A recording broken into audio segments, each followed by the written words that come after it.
Vamos lá, primeiro ano. Bem, hoje nós vamos estudar os agentes internos de transformação do relevo, tá? Nós já vamos estar iniciando a nossa apostila 2. Você estudou até agora a história da Terra, as eras geológicas, a estrutura interna da Terra, como o nosso planeta é dividido em camadas. Aí lembrando, você tem a crosta, o manto e o núcleo.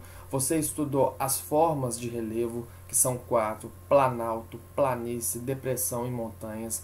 Você viu a estrutura geológica do Brasil, que é, aliás, mundial, que é composta por escudos cristalinos, bacias sedimentares e dobramentos modernos. No que diz respeito ao relevo brasileiro, você percebeu que no Brasil há um predomínio de planaltos, depressões, e nós temos um número relativamente menor de planícies, e que no território brasileiro não existem as montanhas, que correspondem aos dobramentos modernos, ok? E você viu também que das três estruturas as três estruturas geológicas que nós temos, no Brasil nós temos 64% do predomínio de bacias sedimentares, tá? E 36% do predomínio de escudos cristalinos. Ou seja, no território brasileiro não existem os dobramentos modernos. Você também aprendeu que no território brasileiro nós não temos dobramentos modernos, ou seja, as montanhas, porque os dobramentos modernos ocorrem nas regiões onde elas estão localizadas próximo ao encontro das placas tectônicas. E no caso do Brasil, nós não estamos próximo de um encontro de placas, nós estamos sobre o centro de uma placa, no caso, a placa sul-americana, ok? Agora nós vamos entender os agentes que transformam o relevo. Quando você observa a paisagem, por exemplo, você está olhando aqui em Lima Duarte, você tem a impressão de que sempre foi dessa forma que é hoje. Que sempre, desde quando Lima Duarte existe, nós temos o predomínio de planaltos do jeito que eles são aqui. Mas nem sempre é assim. Nós vamos aprender ao longo dos nossos estudos que existem os agentes internos de transformação do relevo e os agentes externos. Na aula de hoje, nós vamos ficar mais presos à questão dos agentes internos, tá? Então, o próprio nome já diz, agente interno. Esse nome, agente interno, às vezes numa prova, pode vir para você como agente endógeno. Interno e endógeno é sinônimo um do outro e quer dizer que vem de dentro. Então, toda vez que eu estiver falando de agente interno, eu estou falando de forças que ocorrem no nosso planeta, que vêm do interior dele e que possui como característica o soerguimento do relevo, ou seja, faz com que o relevo suba. Muitas vezes também, quando a gente fala de agentes internos, nós estamos falando de agentes que são considerados construtivos do relevo, porque ele fica fazendo o relevo subir, enquanto o agente externo, você vai ver lá na frente, faz o relevo descer e é chamado de agente destrutivo. Mas vamos focar hoje nos agentes internos. Primeira coisa, gente, são três os agentes internos de formação do relevo: vulcanismo, tectonismo e os abalos sísmicos, tá?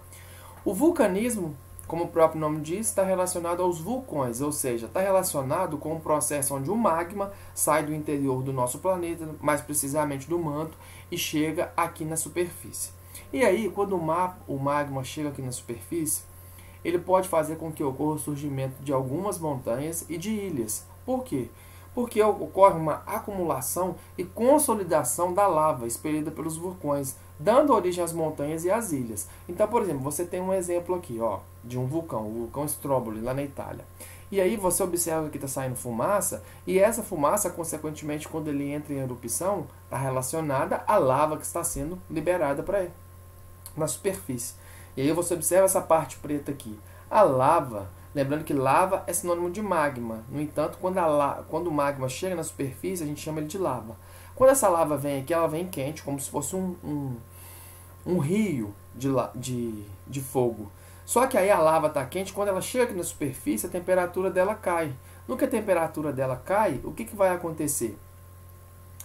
A lava vai solidificar. E quando essa lava vai ficando cada vez mais em cima uma da outra por conta de várias erupções, isso vai fazer com que surjam as montanhas, tá? E as ilhas. Então, por isso que o vulcanismo é um agente interno de formação do relevo, porque ele tem a capacidade de formar montanhas e ilhas, ok? Então, o vulcanismo é um agente interno. O outro agente interno que existe, gente, é o tectonismo. O tectonismo é o quê? É um fenômeno que está relacionado com pressão que existe no interior do nosso planeta e que faz com que lentamente a crosta terrestre se transforme. Obviamente que o tectonismo, para ele formar algum tipo de relevo, isso vai levar milhares, eu diria milhões de anos. E aí nós vamos ter formas de tectonismo diferenciadas dependendo do tipo de rocha que esse tectonismo está agindo. Então, por exemplo, ó, observa essa primeira imagem aqui, ó, aonde você está vendo a setinha do mouse. Isso aqui, observa aqui que está tendo umas ondinhas, ó. Isso aqui é o seguinte. No interior do nosso planeta, as forças estão fazendo uma pressão assim no sentido horizontal, ó. Tá assim. Quando essa força ela é exercida sobre rochas que a gente chama de rochas plásticas, ou seja, que são mais maleáveis, são aquelas rochas que na hora que você faz uma pressão, ela não quebra, ela se entorta, ó. Ela vai fazendo isso aqui, ó. Então, o tectonismo nas rochas maleáveis, nessas rochas que a gente chama de rochas plásticas, a pressão horizontal no interior do nosso planeta vai fazer com que surjam o quê? Os dobramentos modernos, as montanhas, ó. Você está observando aqui. Então, ó, o tectonismo que é responsável pelo surgimento, por exemplo, de montanhas, tá?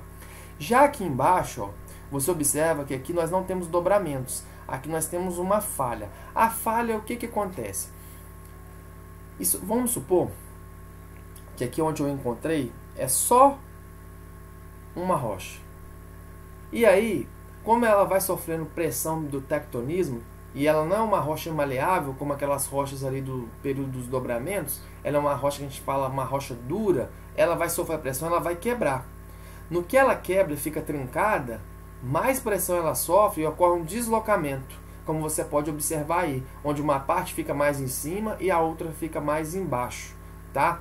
Isso é um falhamento, e esse falhamento faz com que uma parte do relevo fique soerguida e a outra fique para baixo, tá? Então, o que eu quero que você entenda? Que o tectonismo, que são essas forças que ocorrem no interior do nosso planeta e que fazem com que as rochas sofram uma pressão, pode gerar os dobramentos, no caso dessa força serem rochas maleáveis, que não vão quebrar, que não vão sofrer fratura e vão se soerguer, ou então podem gerar falhas, como você está vendo aqui, quando ocorre a pressão e aí ocorre a fratura, ou seja, ocorre a quebra da rocha, do compartimento de relevo, e chega uma hora que a pressão é muito maior, que ocorre um deslocamento, uma parte afunda e a outra sobe. E isso se chama falha, tá? Aqui um exemplo, ó, você consegue identificar na natureza uma rocha que sofreu uma força do tectonismo e foi dobrada. Olha aqui, ó, como que você pode observar. Observe meu cursor do mouse aqui, ó. Eu vou entrar aqui na imagem, ó. Olha como que ela vai dando uma onda. Isso aqui é um exemplo de tectonismo em rochas maleáveis, onde elas não foram quebradas e sofreram o processo de dobramento. Obviamente que isso só ocorre em áreas montanhosas, tá? Isso não vai ocorrer, por exemplo, aqui no Brasil. E os abalos sísmicos, gente? Os abalos sísmicos nada mais são do que os terremotos, tá? E os terremotos, ou então os maremotos, quando o abalo sísmico ocorre no interior do nosso planeta, eles também têm a capacidade de transformar o nosso relevo.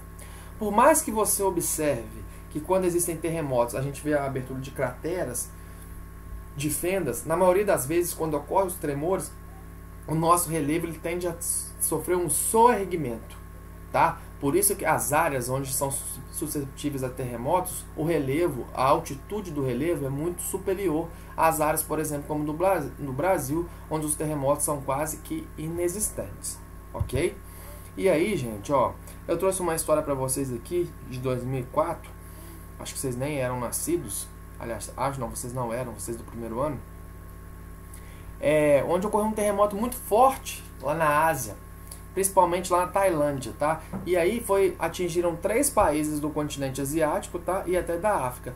E naquela época matou 280 mil pessoas. Teve até um filme que provavelmente vocês já devem ter assistido, que chamou O Impossível, que retrata a questão desse terremoto aí. Aí tem uma foto aí do desastre, tá?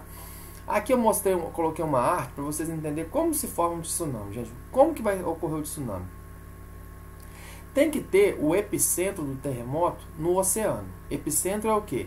É onde, na superfície terrestre, é liberada a energia do tremor. E aí, quando o epicentro ocorre aqui no interior do oceano, o que vai acontecer? Vai liberar uma energia aqui que vai fazer com que o mar faça um recuo e vá formando essas ondas aqui, tá? E aí chega a inclinação formada pela costa e as ondas desaceleram e ganham altura, tá? No início a onda vem violenta, com muita força, mas ela vem baixa. Quando vai chegando próximo da costa, o que vai acontecendo? A velocidade da onda vai diminuindo e ela vai ganhando tamanho, tá? E aí as ondas chegam até a praia e causam devastação por longas distâncias. Se você tiver uma área, vamos supor que você foi viajar e foi para uma área onde você sabe que está próximo ao encontro de placas, é uma área sujeita a terremotos. Por exemplo, você foi lá para Tailândia mesmo, que é um país muito visitado pelas belezas naturais que possui. E aí você está observando o oceano e você vê que o mar deu um recuo significativo para trás, ou seja, você viu que aquilo está diferente. Isso é um indício de que está chegando um tsunami por aí, tá? Por quê? Porque para que a onda aumente, o mar tem que recuar para que aquela água contribua para que o volume da onda seja satisfatório e característico de tsunami, tá? Aqui, ó, os principais países que foram atingidos naquela época, lá foi a Indonésia, Malásia, Tailândia e Mianmar. Também um pouco na Índia, Sri Lanka e nas Ilhas Maldivas, tá? E aí, gente, a intensidade dos abalos sísmicos ela é variável. E esse abalo sísmico, ou seja, essa intensidade que a gente mede pela escala Richter, que vai de 1 até 9, sendo que quanto mais próximo de 9, maior é a intensidade do terremoto, ou seja, maior a sua capacidade de destruição, e quanto mais próximo do 1, menor a sua capacidade de destruição. Existe um aparelho que mede isso, que é o sismógrafo, tá? E aí, ó, para finalizar, eu coloquei para vocês aqui as características dos tremores de acordo com o valor deles na escala Richter, tá? Então você tem aqui de 0 a 0,9 é imperceptível, de 1 a 1,9 o tremor é detectado apenas por sismógrafos, ou seja, você não percebe. De 2 a 2,9 a oscilação de objetos suspensos. Então, por exemplo, você tem um... eu esqueci o nome daquilo que o vento bate e fica fazendo aquele barulhinho, então aquilo já começa a tremer. De 3 a 3,9, vibração semelhante à passagem de um caminhão. Então, quando passa um caminhão próximo da sua casa e o vidro começa a tremer, fazendo assim, ó, igual você está vendo aqui na câmera, ó, isso aí é de 3 a 3,9, é a intensidade de um terremoto. De 4 a 4,9, os vidros quebram e caem pequenos objetos. De 5 a 5,9, os deslocamentos de móveis ocorrem e as fendas nas paredes. No Brasil, o máximo que já chegou de tremor aqui, se eu não me engano, foi 5,6. Lembrando que você não pode colocar numa prova que no Brasil não existem terremotos. Você tem que colocar que no Brasil não existem terremotos de grande intensidade, tá? Porque quando ocorre um terremoto muito forte, por exemplo, no Chile, que é um país vizinho nosso, as ondas podem se propagar e chegar até aqui. Obviamente que se o terremoto lá foi, por exemplo, 8,5, não vai chegar com uma força dessa aqui, tá? Mas pode chegar aqui sim. De 6 a 6,9, danos nas construções, destruindo casas mais fracas. De 7 a 7,9, danos maiores, fissuras no subsolo, ruptura de canos. 8 a 8,9, pontes destroem, ocorre desabamento da maioria das construções, sejam elas fortificadas ou não. E 9 ou mais, destruição quase total das construções, tremor de terra visível a olho nu. Você consegue ver a oscilação que vai ocorrer no solo, tá? Por que está 9 ou mais, Thiago? Você falou que vai até 9. É porque até hoje o terremoto mais forte que ocorreu foi na Itália, tá? Se eu não me engano, no século XVIII, que foi 9,1. Depois desse tremor, o máximo que se chegou foi até 9, tá? Então, para finalizar aqui, vamos lembrar. Nós vimos hoje os agentes internos de transformação do relevo.